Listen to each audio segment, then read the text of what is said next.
This is it, the 1984 928S in bronze metallic with brown interior. It's an automatic, about 117,000 miles. We saw it pop up, couldn't pass up the opportunity to look at it, and decided we just had to have it.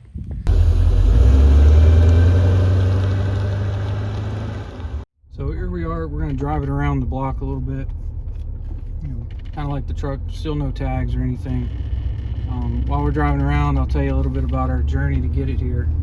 We saw it pop up, like I said, went and got it, about 2.5 hour drive away. A lot of interstate. It did pretty good, had it going along. Had some shimmy in the front, probably weight, just balancing the tires.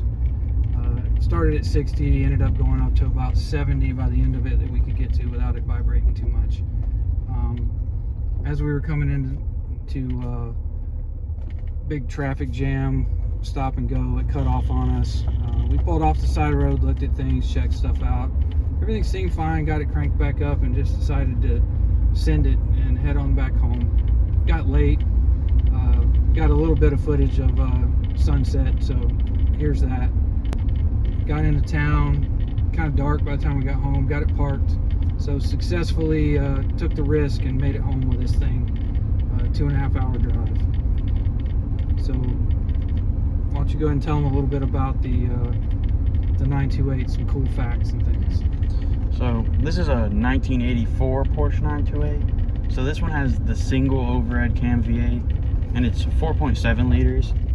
The later years come with a dual overhead cam V8 and they're a 5-liter V8. But unlike the Porsche 911, which is air-cooled, 6-cylinder rear engine, this is front engine V8, liquid-cooled. And one thing that I thought was pretty cool that you don't see in a lot of cars, it's a rear axle transmission. And so the transmission's in the rear. And the one we got is an automatic, but these cars, like 20% of them, like out of all of them, they made them since 1977 to 1993. 20% of all those are manual, and the other 80% are automatic.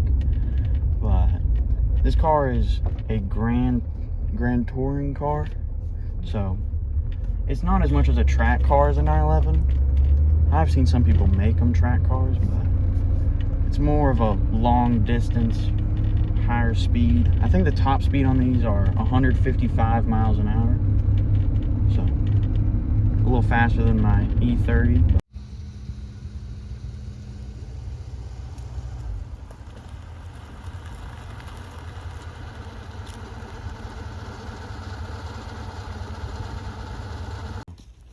Back after that short little drive, but so now we're just kind of going to go over some cool things, but mostly some of the problems with this car.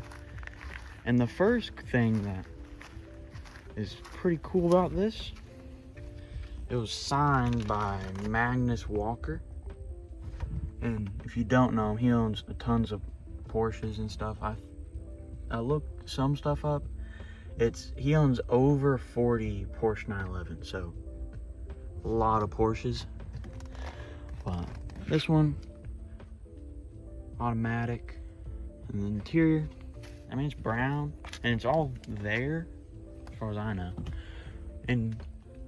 But some of this stuff is a little loose, like here on the door, like all this is like, just move it. I don't know if it's supposed to be like that or that's just weathering over time. But Hatch release down there. oh yeah, sorry. This thing, it's weird. It kind of looks like a button, but you have to pull it up, and it's electric. It's not like I'm connected to the trunk back here, but it's supposed to open it. It doesn't. You just have to come back here to the back and open up the trunk by your hand. This car, actually pretty comfortable seats, because we took like a 2-hour drive after we got this thing, which maybe wasn't the smartest idea, but it made it here, and the seats are pretty comfortable. But these back seats, heard that like no one can fit in them. I couldn't fit in them. But one cool thing is kind of connect to the trunk, and the trunk's open, but it has rear sun visors on both sides. That's kind of the interior. I mean, oh, sorry, over there's one speaker thing missing, and over here there's one speaker thing missing, speaker cover. But other than that, the interior's pretty good. I think the dash has a little bit of like a crack to it, made up with that signature. And then come back here. I think the rear end of this car looks super cool because, you know, it's just like a weird, odd design. It's kind of your trunk thing you got going on here. You got this little like sun cover. Got your little spare wheel.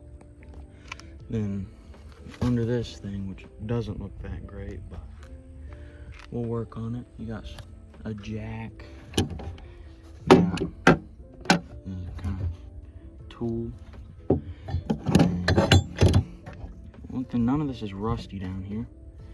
You got your battery back there. Figured out they put it back there for weight distribution reasons. Because this car, even though big, like 4.7 liter V8 in the front, still 50-50 weight distribution. Come over, I'll probably come back to the front and show you that V8. So, one of the problems with this car too is the hood doesn't stay up by itself. My dad has to hold it. Here it is. You got your radiator, the intake, pretty cool little pathing. Goes all the way to the back.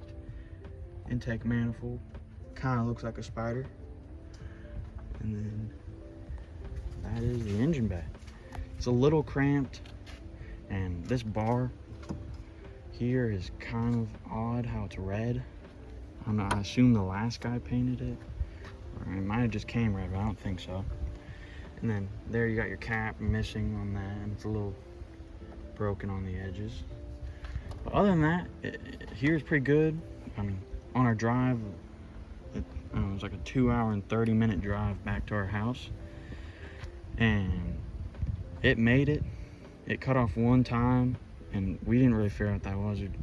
We maybe think it was like electrical, didn't have enough power, and it just shut off. And then one thing up here, I kind of forgot when I was up here, but these two holes, they're on both sides there. Down here at the bottom, there's supposed to be like a front lip, and that's just not there. And so that's kind of all parts. But here you got a little bit of paint chippage there. We got to work on the ride height, see what's going on with that.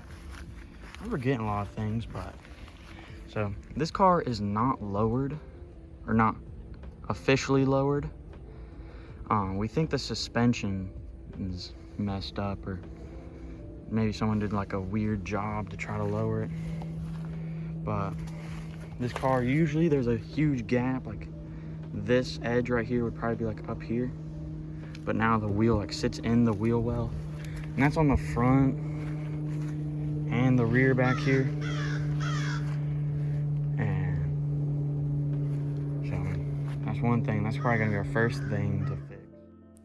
So our plans for this car are just to keep it stock, keep it original, restore as much stuff as we can. But if we do any performance parts, we would just do easy bolt-on stuff that's reversible, nothing major or big. But that's it for this car, and that's kind of our plans for this car. And this is our third project car, so now we got a ton of cars to work on. And so our next video might be any of them. We got our BMW 325 IS E30. We got our Ford F100. So I don't even know which one is going to be our next video, but thank you guys for watching. You go watch some of our past videos. Most of them are about the F100, but we did just come out with a video about the E30. But thank you guys for watching. Please like and subscribe.